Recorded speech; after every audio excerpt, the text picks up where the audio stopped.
Hi everyone. இன்றைக்கான video என்னென்னு பார்த்தீங்கன்னா சூப்பராக வந்து வீட்டு முறையிலே வந்து ரசகுல்லா எப்படி செய்கிறது தான் பார்க்க போகிறோம். ஸோ வீடியோவை ஸ்கிப் பண்ணாமல் பாருங்கள். நிறைய வந்து டிப்ஸ் சொல்லியிருப்பேன். நீங்கள் கரெக்டாக வந்து ஸ்கிப் பண்ணாமல் பார்த்தா மட்டும்தான் எவ்வளோ இன்க்ரீடியன்ட் போடணும், எந்த அளவில் போடணும், என்ன மாதிரி பதத்தில் நம்ம இறக்கணுன்றது தெரிய வரும். ஸோ இன்றைக்கி நான் அதுக்கு எடுத்துருக்கிறது வந்து பார்த்திங்கன்னா 1 லிட்டர் பால் எடுத்திருக்கேன். பால் வந்து பார்த்திங்கன்னா பேக்கெட் பால் தான் நான் எடுத்திருக்கேங்க. பசும்பால் கிடச்சா நீங்கள் எடுத்துக்கோங்க, அதில் சூப்பராகவே வருங்க. எனக்கு வந்து பசும்பால் கிடைக்கனால பேக்கெட் பால் வந்து 1 லிட்டர் அளவு எடுத்திருக்கேன். சர்க்கரை வந்து பார்த்திங்கன்னா 1 கிலோ அளவு எடுத்திருக்கேன். அதுக்கப்புறம் பார்த்திங்கன்னா லெமன் இருந்தால் எடுத்துக்கோங்க, இல்லை வினிகர் இருந்தாலும் எடுத்துக்கோங்க. ஸோ பேக்கெட் பால் வந்து பார்த்திங்கன்னா கொஞ்சம் திக்காக இருக்கிற பால் எடுத்துக்கிட்டிங்கன்னா உங்களுக்கு வந்து கொஞ்சம் வந்து உங்களுக்கு நல்லாவே வந்து பன்னீர் வந்து கிடைக்குங்க. ஸோ லெமன் வந்து பார்த்திங்கன்னா 3 லெமன் எடுத்துருக்கேங்க. பட் இதில் நான் போட்டது ஒரு 2 லெமன் அளவு தான் போட்டேன். இதெல்லாம் நல்லா கட் பண்ணி நீங்கள் வந்து பிழிஞ்சு எடுத்துக்கோங்க. நான் சொல்கிற பதத்தில் கரெக்டாக பண்ணுங்கள். உங்களுக்கு வந்து கரெக்டான வந்து ரசகுல்லா வந்து கிடைக்குங்க உங்களுக்கு. இது நல்லா பிழிஞ்சு எடுத்துக்கிட்டு இதில் வந்து பார்த்திங்கன்னா அந்த கொட்டை இல்லாமல் நீங்கள் வந்து ரிமூவ் பண்ணி வெறும் சாறு மட்டும் தான் நம்ம எடுக்கணும். லெமன் வந்து என்ன பண்ணுங்க, கட் பண்ணுறதுக்கு முன்னாடியே வந்து ஒரு 2 டைம் வந்து தரையில் வச்சு நல்லா நசுக்கிட்டிங்கன்னா உங்களுக்கு சாறு ஈஸியாக புழியறதுக்கு வந்து ஈஸியாக இருக்குங்க.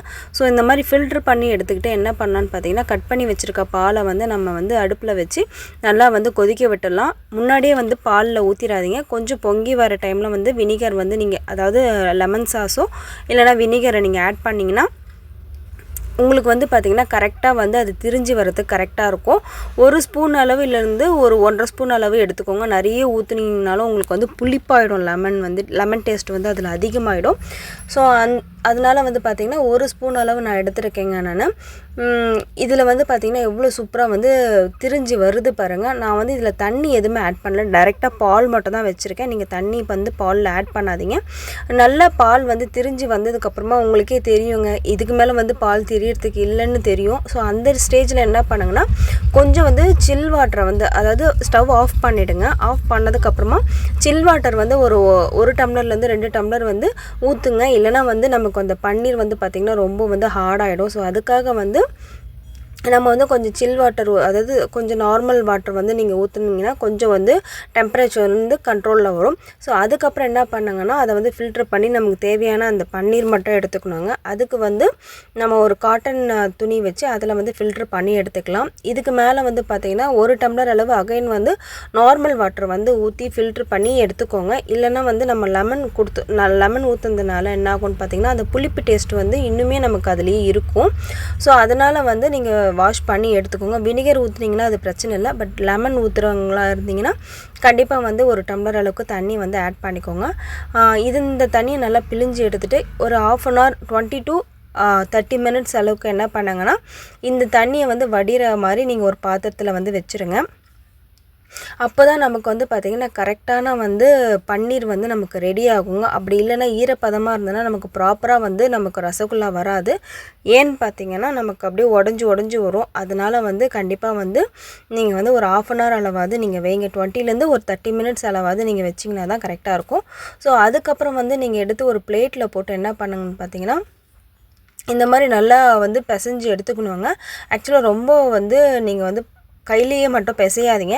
இந்த மாதிரி வந்து உள்ளங்கையோட பின்னாடி சைடு வந்து வச்சு நல்லா ஒரு பிளேட்டில் அழுத்தி பண்ணிங்கன்னா உங்களுக்கு அந்த பன்னீர் வந்து கரெக்டான வந்து பதத்துக்கு வந்துடும். அதுக்கப்புறம் நம்ம வந்து ரோல் பண்ணும்போது நமக்கு கரெக்டாக வந்து உடையாமல் கொள்ளாமல் நமக்கு வந்து ரசகுல்லாவுடைய உருண்டை வந்து கரெக்டாக ரெடி ஆகும்.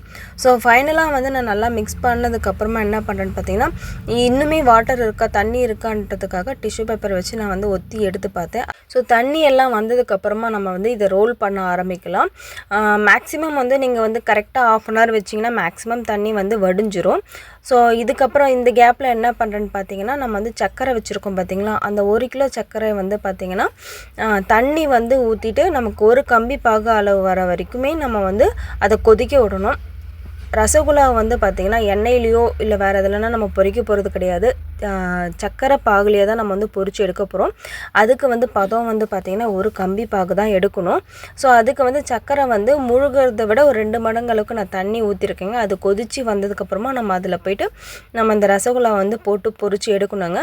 ஸோ வந்து இந்த மாதிரி உருண்டைங்களாக எடுத்துகிட்டு நம்ம அதை கையில் உருட்டி எடுத்துக்கலாங்க. நமக்கு இதில் வந்து விரிசல் இல்லாமல் நீங்கள் வந்து உருட்டி எடுங்க. அப்போ தான் நம்ம வந்து போட்டு வேக வைக்கும் போது நமக்கு உடையாமல் அழகாக வந்து ரவுண்ட் ஷேப்பில் வருங்க. இல்லைனா உடஞ்சி வந்துன்னா நமக்கு வந்து ப்ராப்பராக வந்து ரசகுல்லா மாதிரியே நமக்கு இருக்காது. ஸோ நல்லா வந்து இருக்கிற எல்லா பன்னீருமே வந்து உருட்டி எடுத்துக்கலாம். உங்கள் யாருக்கெல்லாம் வந்து ரசகுல்லா ரொம்ப பிடிக்கும்ன்றதை கீழே கமெண்ட்டில் சொல்லுங்கள். இதுக்கப்புறம் வேறு எதுனா புதுசாக வந்து ஸ்வீட் ரெசிபி பண்ணணுன்னாலும் எனக்கு கீழே கமெண்ட்டில் வந்து சஜஷனில் சொல்லுங்கள். நெக்ஸ்ட் வீடியோவில் வந்து கண்டிப்பாக நான் உங்களுக்கு வந்து அப்லோட் பண்ணுறேங்க. ஸோ கண்டிப்பாக வந்து நம்ம சேனலை ஃபஸ்ட் டைம் பார்க்குற மாதிரி இருந்தால் சப்ஸ்கிரைப் பண்ணிவிட்டு பாருங்கள். இந்த வீடியோ பிடிச்சிருந்தாலும் யாருக்குன்னா ஷேர் பண்ணுங்கள். ஸோ நம்ம வச்சுருக்க எல்லா பன்னீருமே வந்து உருட்டி எடுத்துக்கிட்டோங்க. நமக்கு வந்து இது சக்கரை பாகும் நல்லா கொதி வர ஆரம்பிச்சிச்சு. சக்கரை பாகு கொதி வர டைமில் என்ன பண்ணுங்க, ஒரு ஸ்பூன்லேருந்து ஒரு 1.5 ஸ்பூன் அளவு வந்து என்ன பண்ணுங்கன்னா கொஞ்சம் பால் ஆட் பண்ணிக்கோங்க. ஏன்னா சர்க்கரையில் வந்து பார்த்திங்கன்னா கொஞ்சம் வந்து அழுக்கு இருக்கும். ஸோ அதனால நம்ம பால் ஊற்றும் போது என்ன ஆகும்னு பார்த்திங்கன்னா அது சைடில் வந்து கொதித்து வரும்போது சைடில் எல்லா அழுக்கும் வந்து தங்கிடுங்க. ஸோ அந்த டைமில் வந்து நம்ம ஃபில்ட்ரு வச்சோ இல்லைனா வந்து எதனா கரண்டி வச்சோ கூட நம்ம வந்து அதை எடுத்துக்கலாம். நான் சொன்ன பார்த்திங்களா எவ்வளோ அழகாக சைடில் தங்கி வருது. இந்த மாதிரி ஒதுங்கி வரும்போது நீங்கள் அதை எடுத்துட்டிங்கன்னா சக்கரை வந்து நமக்கு நல்லா வந்து சுத்தமாயிட்டு வருவாங்க. அப்போ வந்து நமக்கு வந்து ரசகுல்லாவுடைய கலரும் சேஞ்ச் ஆகாது. நமக்கு சுகருமே பார்த்திங்கன்னா ப்யூரிஃபை ஆன மாதிரி இருக்குங்க. ஸோ ஒரு கம்பிப்பாகு வந்துருச்சுங்க. ரசகுல்லா எப்போவுமே வந்து பார்த்திங்கன்னா மீடியம் சைஸ் உருட்டுங்க. நம்ம வந்து கடையில் வந்து பெருசாக இருக்கேன்றதுக்காக நம்ம பெருசாக உருட்டக்கூடாது. ஏன்னா வந்து பார்த்திங்கன்னா நமக்கு ரசகுல்லா வந்து பார்க்குறதுக்கு வந்து உருட்டும் போது சின்னதாக இருக்குங்க. பட் நம்ம சக்கரை பாகில் போட போட என்ன ஆகும்னு பார்த்திங்கன்னா நல்ல பெரிய சைஸாக வந்து உப்பி வந்துடும். ஸோ ரசகுல்லா நம்ம போட போட என்ன ஆகும்னு பார்த்திங்கன்னா சக்கரை பாகு வந்து பொங்க ஆரம்பிக்கும். ஸோ அந்த டைமில் வந்து கொஞ்சம் வந்து ஃப்ளேம் வந்து கம்மியாக வச்சுக்கோங்க. ஸோ நான் எல்லா ரசகுல்லாவுமே வந்து ரெடி பண்ணி வச்சுருக்கிறத போட்டுடுறேன்.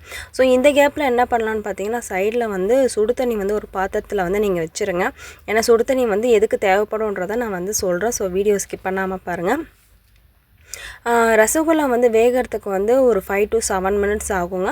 ஸோ உங்களுக்கு வந்து நல்லா உப்பி வருங்க. நல்லா சக்கரை பாகு வந்து பார்த்திங்கன்னா பயங்கரமாக நுரைச்சி வரும். நான் போட்டதும் பாருங்கள் எவ்வளோ நான் போட்டு 1 minute கூட ஆகலைங்க. அதுக்குள்ளே பாருங்கள் எவ்வளோ பெருசாக உப்பி வந்துச்சு. ஸோ இதை லைட்டாக வந்து நீங்கள் வந்து மேலே வந்து கரண்டி வச்சு லைட்டாக வந்து டச் பண்ணிகிட்டே இருங்க. அப்போ தான் வந்து நமக்கு எல்லா சைடும் வேகும். ரொம்ப ஆஷாக பண்ணிங்கன்னா உடஞ்சிரும். இந்த சக்கரை பாகில் வந்து முன்னாடியே வந்து நீங்கள் என்ன பண்ணுங்கள், கொஞ்சம் சக்கரை பாகு வந்து ஒரு கம்பி பாகு வந்ததுக்கப்புறமா நீங்கள் எடுத்து அதில் கொஞ்சம் ஹாட் வாட்டர் ஆட் பண்ணி தனியாக வச்சுக்கோங்க. எதுக்குன்னு நான் வந்து ஃபைனலாக சொல்கிறேங்க. ஸோ வந்து எவ்வளோ சூப்பராக வந்து உப்பி வந்துடுச்சு பாருங்கள். நான் எவ்வளோ குட்டி குட்டியாக போட்டேன். பட் எனக்கு வந்து ரசகுல்லா வந்து பார்க்குறதுக்கே எவ்வளோ சூப்பராக இருக்குது பாருங்கள். ஸோ ஃபைனலாக வந்து பார்த்திங்கன்னா அந்த 7 minutes வந்து நல்லா வெந்துருச்சுங்க. ஸோ சுடு தண்ணி வந்து நான் போட்டு வைக்க சொன்னேன் பார்த்தீங்களா சைடில். ஸோ அந்த சுடு தண்ணியை வந்து என்ன பண்ணுங்க, ஒரு கரண்டியாக வந்து லைட்டாக வந்து உள்ளே வந்து ஆட் பண்ணிகிட்டே இருங்க. ரொம்ப வந்து நிறைய ஆட் பண்ணாதீங்க, ஸ்லோவாக ஆட் பண்ணுங்கள். நிறைய ரசகுல்லா மேலேயும் படாத மாதிரி நீங்கள் ஆட் பண்ணுங்கள். ஸோ அது எதுக்குன்னு பார்த்தீங்கன்னா நமக்கு வந்து கொஞ்சம் வந்து நியூட்ரல் பண்ணுறதுக்காக தான் நம்ம வந்து இந்த சுடு தண்ணி வந்து ஆட் பண்ணுறோங்க. ஸோ இதை வெந்ததுக்கப்புறம் எடுத்துகிட்டு நம்ம என்ன பண்ணலான்னு பார்த்தீங்கன்னா நம்ம ஆல்ரெடி வந்து சக்கரை பாகு வந்து ஆட் பண்ணி வச்சுருக்கோம் பார்த்தீங்களா. இதுலேருந்து நம்ம பாதி எடுத்து நம்ம அதில் கொஞ்சம் தண்ணி ஆட் பண்ணி வச்சுருக்கோன்னு பார்த்தீங்களா, அதில் வந்து நீங்கள் ஆட் பண்ணணுங்க. எதுக்குன்னா நமக்கு அதில் ஆட் பண்ணும் போது இது வந்து ஒரு கம்பிப்பாகு அளவு வந்து நல்லா திக்கான பதத்தில் இருக்கும். அதில் போடும்போது உங்களுக்கு வந்து ஒரு ஜூஸியான ஒரு டேஸ்ட்டுக்கு வந்து டெக்ஸ்சருக்கு வந்து கிடைக்குங்க. ஸோ கண்டிப்பாக அதில் எடுத்து ஆட் பண்ணிவிட்டு கொஞ்ச நேரம் ஆற விட்டு நீங்கள் சாப்பிட்டு பாருங்கள். அவ்வளோ டேஸ்ட்டாக இருக்கும். நீங்கள் கடையில் வாங்குற மாதிரியே அவ்வளோ சூப்பரான ரசகுல்லா வந்து ஈஸியாக வீட்லேயே நம்ம செய்யலாங்க. இதெல்லாம் வந்து ரொம்ப நேரம்லாம் ஆகலாங்க. கிட்டத்தட்ட பார்த்திங்கன்னா ஒரு 1 hourக்குள்ளேயே நமக்கு வந்து ஸ்வீட் வந்து வேலை முடிஞ்சிடுச்சிங்க. ஸோ கண்டிப்பாக ட்ரை பண்ணி பாருங்கள். இந்த வீடியோ பிடிச்சிருந்தாலும் உங்கள் ஃப்ரெண்ட்ஸ் அண்ட் ஃபேமிலிக்கு வந்து ஷேர் பண்ணுங்கள். இந்த மாதிரி வீடியோஸ் பார்க்கணும் நம்ம சேனலை வந்து சப்ஸ்கிரைப் பண்ணி வைங்க. ஸோ நான் செஞ்சதை வந்து என் வீட்டில் இருக்க ஃபேமிலி மெம்பர்ஸ் வந்து சாப்பிட்டுட்டு அவங்களுக்கு வந்து எப்படி இருக்குன்றதை வந்து ரிசல்ட் சொல்கிறாங்க. ஸோ நான் வந்து ரசகுல்லா வந்து பிரியர் கிடையாதுங்க. பட் வந்து என் வீட்டில் இருக்கவங்களுக்கு பிடிக்கும். ஸோ அவங்களுக்காக செஞ்சு கொடுத்தேன். இந்த வீடியோ பிடிச்சிருந்தா இந்த வீடியோக்கு ஒரு லைக் பண்ணுங்கள். தேங்க்யூ. தேங்க்ஸ் ஃபார் வாட்சிங்.